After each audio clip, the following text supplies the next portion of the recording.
Gumawa nga pala ako ulit nito mga mi, pero this time nga ang ginamit ko naman ay apple. Kuhan kasi ni CJ yung ginawa ko last time na mangga at saka nga yung banana. Nalitan ko nga lang dito mga mi yung brand nga ng yogurt. Ginawa ko nga ang Greek yogurt, yung vanilla flavor. Sure na talaga ako na magugustuhan talaga din to ni CJ dahil nga yung yogurt ay iba na at napakasarap mga mi. Vanilla ba naman kasi? Lagyan ko nga rin yan ng cinnamon. Wala lang, gusto ko lang para perfect.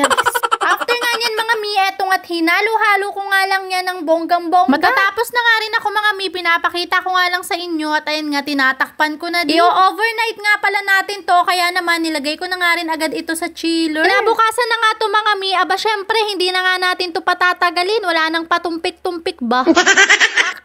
Actually, o sige mga mi, actually na lang. Actually kasi talaga, napakain ko na sa kanya yung isa niyan at eto naman nga ay nung isang araw kahit pa. Kahit na ako mga mi, ay natatakam nga din ako dito sa ginawa ko. Tingnan nyo naman nga itong batang ito, ayan nga, nakaabang na naman nga sa akin. Diba mga mi, na consistent talaga ako sa ginagawa ko kay CJ sa pagpapakain. Kailangan meron siyang breakfast, lunch, and dinner. Nakalimutan ko pa pala, merienda. Kasi nga mga mi, bukod sa hindi nga mahirap pakainin itong si CJ, hindi nga rin talaga siya mapili kung ano nga ang isusubo ko.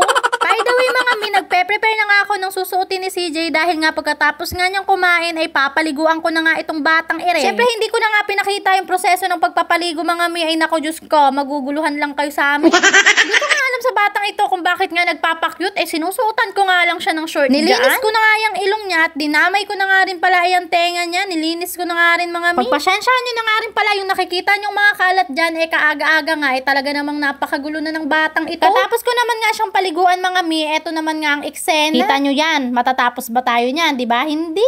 Ganyan talaga yung eksena namin ni CJ kapag nga hindi ko siya pinapanood. Kasi ngayong araw na to, talaga namang no screen time ang bata, kawawa naman. Kung target niyang guluhin.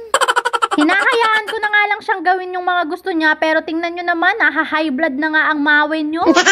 Hinako kasi siya dyan kung ano bang gusto niyang gawin sa buhay niya. Ako nga ay naiinis na at kitang-kita nyo naman sa itsura ko, kaya naman sabi ko baka nga maibalik na kita nang wala sa oras. Nakita nyo naman yung pagkagat ko nga ng labi at ako nga ay naiinis na talaga. Pero dahil nga nanay tayo ay dapat nga mahaba ang ating pasensya. Pero yung pasensya ko nga ay talaga namang ubos na mga mi.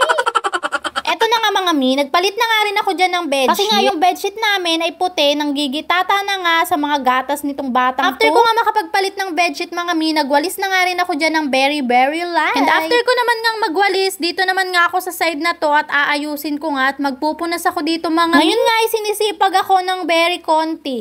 Kaya naman sa mga komamis ko dyan, bigyan nyo naman ako ng konting kasipagan. Kahit isend nyo na lang via Gcash. Charis.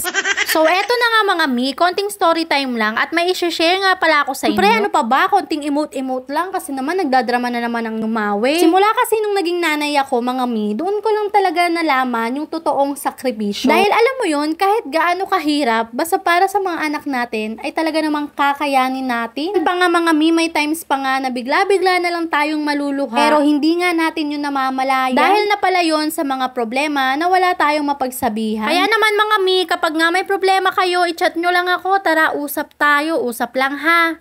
Dinadaan lang talaga natin sa biro mga mi, pero talaga lahat naman tayo ay may mga kanya-kanyang pinagdadaanan sa buhay. Kaya naman, laban lang for the goal. So siya mga mi, hanggang dito na lang. Salamat sa pagtanaw. Ay, Bisaya di ay ko.